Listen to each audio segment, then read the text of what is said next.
Assalamualaikum everyone. Today we will discuss section 6.10 which is approaches to computing effects. Okay, अब हम लोग देखेंगे कि किस तरीके से कंप्यूटिंग ने हमारी लाइफ के ऊपर अफेक्ट किया है, उसके हम लोग वेज देखेंगे. Computing has a strong impact on human life. It affects people in many ways, including personal, ethical, social and economic aspect. अभी जो कंप्यूटिंग है मतलब जो हम लोग टेक्नोलॉजी का डेली बेसिस पे यूज़ कर रहे हैं उसने ह्यूमन लाइफ के ऊपर बहुत इम्पैक्ट उसका है, या ह्यूमन लाइफ को उसने बहुत टोटली चेंज कर दिया है. It affect people in many ways. अब उसने जो है बहुत से तरीक़ों से ह्यूमन के ऊपर अफेक्ट किया है. ठीक है, पर्सनल एस्पेक्ट से भी अगर हम बात करें, एथिकल एस्पेक्ट से भी, सोशल और इकोनॉमिक, हम इनको वन बाय वन डिस्कस करेंगे कि कैसे जो है वो ह्यूमन के लाइफ के ऊपर इसने अफेक्ट किया है. Computer and digital technologies have change how we live, work, communicate and make decisions. Okay, अभी जो कंप्यूटर है और डिजिटल टेक्नोलॉजी है इसने बिल्कुल चेंज कर दिया है. ठीक है, हमारे जो रहने का तरीका है बिल्कुल चेंज हो गया है. मतलब अगर हम लोग बात करें कि जब कंप्यूटर डिजिटल टेक्नोलॉजीज इंट्रोड्यूस नहीं हुई थी तो उससे पहले हम लोग किस तरीके से आपस में एक दूसरे के साथ कम्युनिकेट करते थे, पहले हमारे काम करने का तरीका कैसा था, और अब बिल्कुल टोटली चेंज हो गया है due to computer and digital technologies. अब आगे है पर्सनल इम्पैक्ट. अब सबसे पहले हम लोग पर्सनल इम्पैक्ट देखते हैं कि हमारा जो, आप ये कह सकते हो, जो हमारी पर्सनल लाइफ है उसके ऊपर कंप्यूटर का क्या या टेक्नोलॉजी का क्या इफेक्ट है, कैसे हमारी जो पर्सनल लाइफ है वो चेंज हो गई है due to technology. Computing has made daily life easier and faster.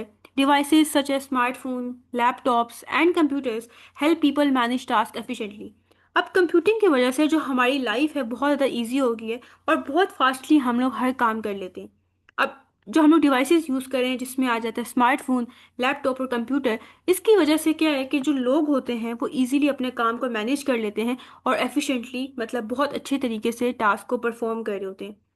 अब पर्सनल बेनिफिट की बात की जाए तो हम लोग इजीली एक दूसरे के साथ कम्युनिकेट कर सकते हैं कॉल्स के थ्रू, मैसेजेस के थ्रू और ईमेल्स के थ्रू. देन आता है हमारे पास ऑनलाइन लर्निंग और रिमोट एजुकेशन. मतलब हम लोग देखें अब ऑनलाइन लर्निंग कर सकते हैं. जैसे अभी आप यूट्यूब पे वीडियो देख रहे हो तो ये भी टेक्नोलॉजी की वजह से पॉसिबल हुआ है, राइट. उसके बाद रिमोट एजुकेशन, हम लोग घर बैठ के जो है वो एजुकेशन ले रहे होते हैं. देन है work from home and remote jobs. अब ज़्यादातर पहले क्या होता था कि लोग ऑफिस जाते थे और वहाँ पे काम करते थे. अब जो है वर्क फ्रॉम होम की फैसिलिटी आ गई है, लोग घर बैठ के काम कर रहे होते हैं. रिमोट का मतलब होता है ऑनलाइन, ऑनलाइन जॉब्स कर रहे हैं. देन आता है हेल्थ मॉनिटरिंग. आप जो है अपने हेल्थ को मॉनिटर कर सकते हो ऐप्स के थ्रू और डिवाइसेस के थ्रू. फिर उसके बाद डिजिटल पेमेंट और ऑनलाइन बैंकिंग. अब देखिए जैसे फॉर एग्जांपल हम बिल पेमेंट की बात करें कि हमारे घर में इलेक्ट्रिसिटी का बिल आता है, गैस का बिल आता है, तो पहले हमें बैंक जाना पड़ता था और फिर हम उस बिल को सबमिट करवाते थे. लेकिन अब हम लोग क्या करते हैं, ऑनलाइन घर बैठ के जो है वो बिल सबमिट करवा लेते हैं. ये भी टेक्नोलॉजी के थ्रू पॉसिबल हुआ. फिर इंटरटेनमेंट की बात की जाए, वीडियोस हो गई, गेम्स, म्यूजिक्स, ये भी हम लोग ऑनलाइन इसको भी इंजॉय कर सकते हैं. Overall computing improve convenience, time management and access to services. Overall अगर हम लोग कंप्यूटिंग की बात करें तो अब कन्वीनियंस का मतलब तो ईजीनेस. ठीक हो गया. ओके, हमारी लाइफ जो बहुत इजी हो गया, हम लोग इजीली हर चीज़ को मैनेज कर सकते हैं. टाइम मैनेजमेंट की भी यहाँ पे आप भी कह सकते हो फैसिलिटी मिल गई है और हम इजीली हर सर्विस को एक्सेस कर सकते हैं. देन आता है एथिकल इम्पैक्ट. एथिकल इम्पैक्ट जो है वो किससे रिलेटेड है, प्राइवेसी और सिक्योरिटी से. अब देखिए जितनी भी हम लोग ऐप्स यूज़ कर रहे हैं, ठीक है, ऑनलाइन हम लोग जो भी काम कर रहे हैं तो उससे रिलेटेड जो है डाटा जनरेट हो रहा है. अब जो हमारा पर्सनल डाटा है वो कंपनीज और गवर्नमेंट हमारी परमिशन के बगैर उसको कलेक्ट कर रही होती है. ये एक एथिकल इशू है. फिर इसके अलावा जो हम लोग सिस्टम्स यूज़ करें, कंप्यूटर्स यूज़ करें, डिवाइसेस यूज़ करें, लोग उसको हैक कर लेते हैं. इस चीज़ का हमें रिस्क होता है. हमारी डाटा, जो हमारा जो डाटा है वो ब्रीच हो जाता है. डाटा ब्रीच मतलब हमारी परमिशन के बगैर हमारे डाटा को चोरी किया जा रहा है, उसका मिसयूज़ किया जा रहा है. फिर एक और एथिकल इशू जो है वो आता है मिसयूज़ ऑफ इंफॉर्मेशन. जो इन्फॉर्मेशन है उसका गलत इस्तेमाल किया जाता है. तो इसके लिए भी हमें साइबर सिक्योरिटी की ज़रूरत होती है. साइबर सिक्योरिटी क्या होता है, ये हमारी डिवाइसेस को, कंप्यूटर्स वगैरह को, नेटवर्क को सिक्योर बनाता है, उसको प्रोटेक्ट कर रहा होता है. Ethical computing means using technology responsibly, protecting user data and respecting privacy. अब ये ethical computing का क्या मतलब है कि हम लोग जब टेक्नोलॉजी का यूज़ करें तो सेफली और रिस्पॉन्सिबल वे में यूज़ करें, अपने डाटा को प्रोटेक्ट रखें और प्राइवेसी की रिस्पेक्ट करें. देन आता है सोशल इम्पैक्ट. मतलब कंप्यूटिंग ने किस तरह से, आप ये कह सकते हो, जो सोसाइटी है उसके ऊपर कैसे अफेक्ट किया है, उसको कैसे चेंज कर दिए, लोग आपस में एक दूसरे के साथ कैसे कनेक्ट होते हैं, कैसे लर्न कर रहे हैं. तो ये लर्निंग का वे है, कनेक्ट होने का वे है, कम्युनिकेशन का वे है, ये भी बिल्कुल टोटली चेंज हो गया है कंप्यूटिंग की वजह से. अब इसके सोशल इफेक्ट क्या है, इसमें क्या क्या चीज़ें आ जाती हैं। Instant communication through social media and messages app.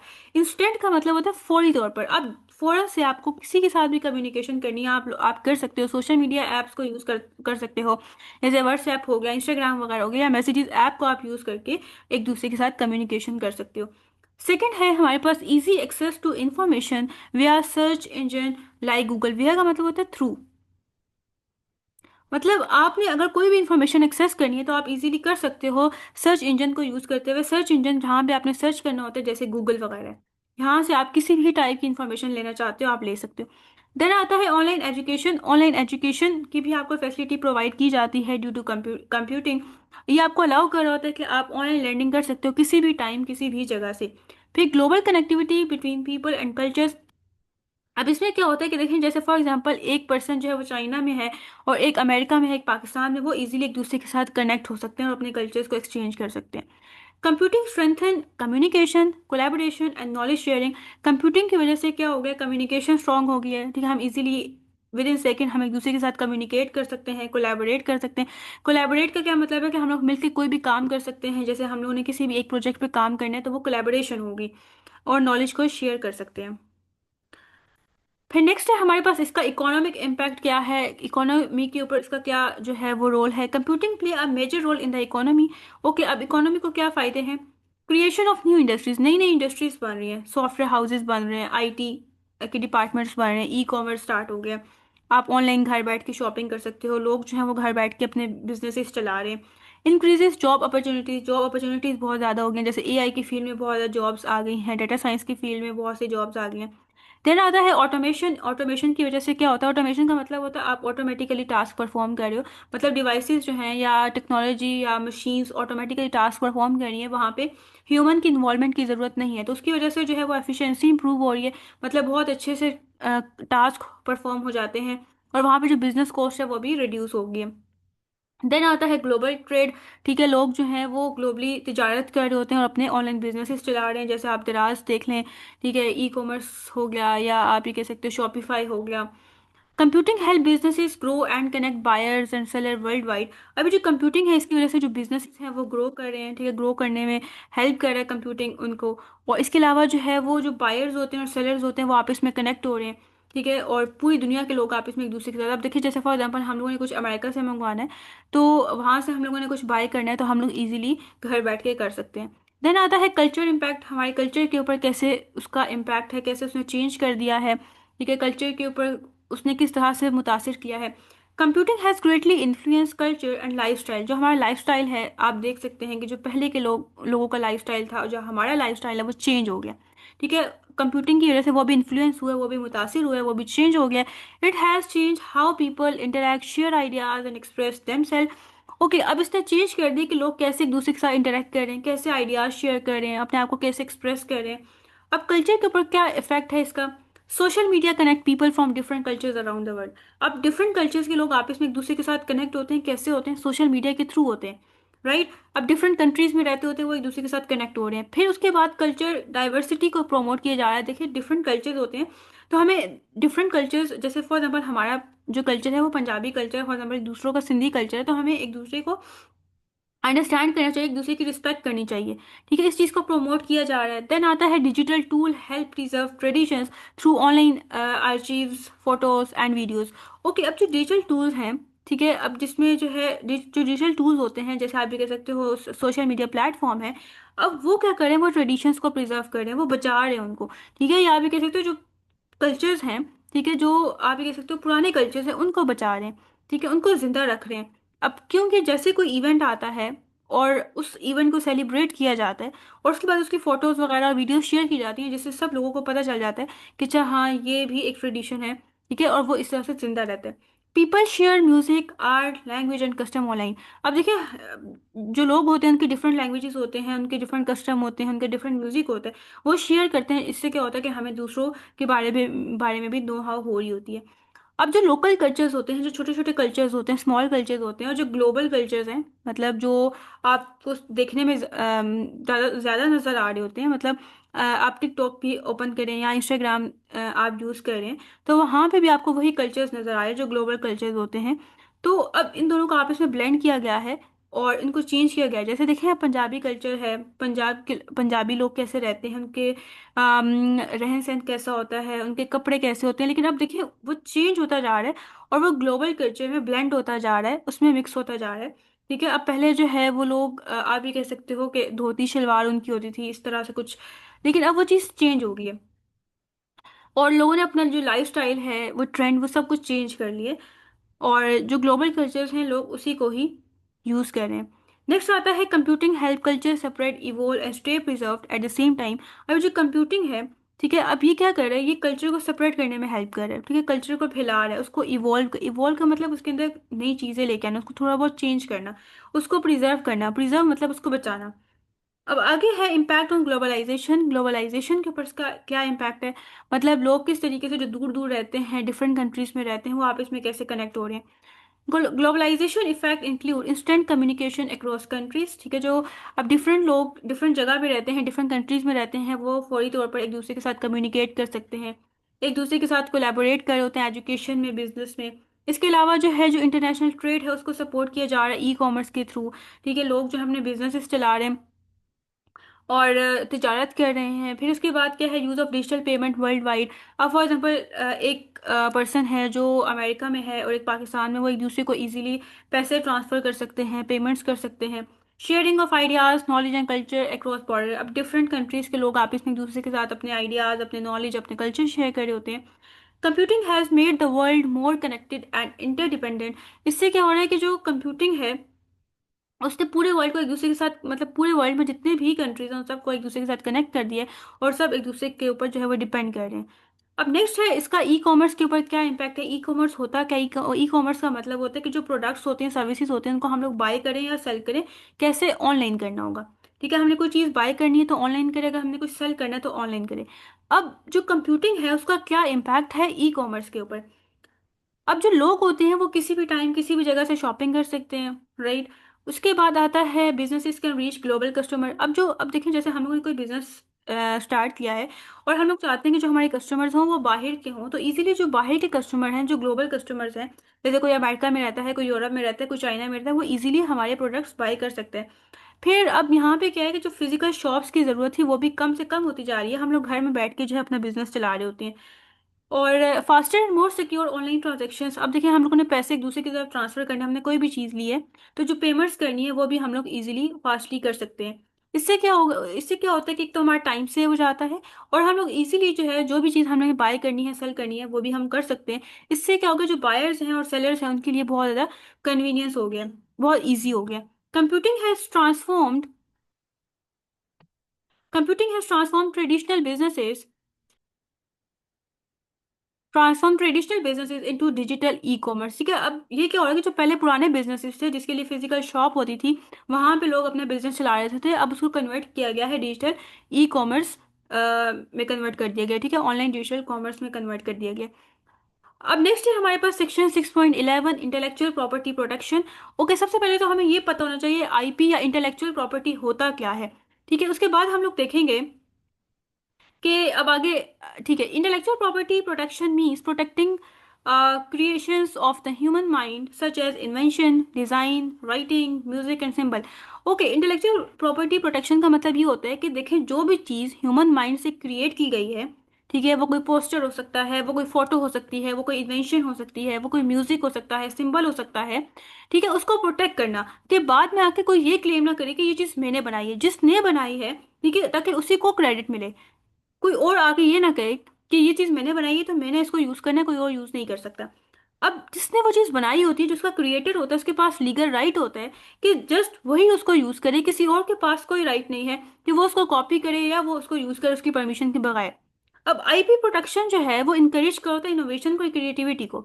मतलब अगर आईपी को प्रोटेक्ट किया जाएगा तभी लोग जो हैं वो इनोवेशन करेंगे, नई नई चीजें क्रिएट करेंगे। अगर आईपी को प्रोटेक्ट नहीं किया जाएगा तो लोग इनोवेशन नहीं करेंगे, नई नई चीजें क्रिएट नहीं करेंगे, क्योंकि वो ये कहेंगे कि हम लोग कोई चीज क्रिएट कर भी लें तो बाद में हमें कौन सा कोई क्रेडिट मिलेगा या बाद में कौन सा हमारा इसके ऊपर नाम होगा कि ये चीज हमने क्रिएट की है। इससे क्या होता है कि क्रिएटर्स को बेनिफिट मिल रहा होता है उसके काम से। अब उसके अंदर तीन मेन टर्म्स आती हैं, एक है पेटेंट, एक है ट्रेडमार्क और एक है कॉपीराइट। पेटेंट क्या होता है? पेटेंट बेसिकली एक लीगल डॉक्यूमेंट होता है ठीक है, जो कि एक इन्वेंटर को दिया जाता है, इन्वेंटर जिसने जो भी चीज़ बनाई है। The exclusive right to make use and sell an invention for a specific time, usually 20 years. Okay, अब जो इन्वेंटर होता है जिसने वो चीज़ बनाई है, उसको वो राइट मिलता है कि वही उसको यूज़ कर सकता है, वही उसको सेल कर सकता है। ठीक है, और स्पेसिफिक टाइम के लिए, मतलब फॉर एग्जाम्पल 20 ईयर्स के लिए उसको दे दिया है कि सिर्फ तुमने उसको यूज़ करना है, तुम सेल कर सकते हो, तुम्हारे पास राइट है। फिर जब 20 ईयर्स कंप्लीट हो जाएंगे तो फिर बाद में वो सबके लिए लीगल हो जाएगा, कोई भी फिर उसको यूज़ कर सकता है। की पॉइंट्स क्या है इसके? Protect new and useful invention. ठीक है, अब जो भी नई इन्वेंशन है, यूजफुल इन्वेंशन, उसको प्रोटेक्ट किया जाता है। प्रिवेंट अदर फ्रॉम कॉपिंग और selling the invention without permission. और लोग ताकि उसको कॉपी ना करें, सेल ना करें, उस चीज से बचाया जाता है उस इन्वेंशन को। ठीक है, कि कोई भी विदाउट परमिशन उस चीज को यूज ना करें। अब जैसे एग्जांपल है, if someone invent a new electronic gadget, they can apply for a patent.